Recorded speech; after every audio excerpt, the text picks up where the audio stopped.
14ஆம் நூற்றாண்டில் திருவண்ணாமலையை ஆண்ட வல்லாள மகாராஜா ஈசன் மீது அளவற்ற பக்தி கொண்டிருந்தார்.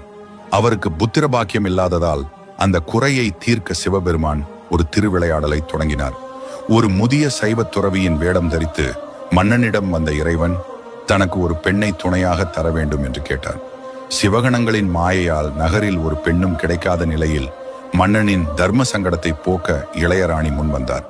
அவர் துறவி இருந்த அறைக்குள் சென்றபோது அங்கிருந்த முதியவர் ஒரு சிறு குழந்தையாக காட்சியளித்தார். இதை கண்டு நெகிழ்ந்த மன்னரும் அரசியும் அந்த குழந்தையை தூக்கி கொஞ்சினர். அப்போது அக்குழந்தை சிவபெருமானாக அவர்களுக்கு காட்சியளித்து தானே அவர்களுக்கு மகனாக இருப்பேன் என்று அருள் பாலித்தார். இன்றும் திருவண்ணாமலையில் அண்ணாமலையார் மன்னரின் மகனாக கருதப்படுகிறார்.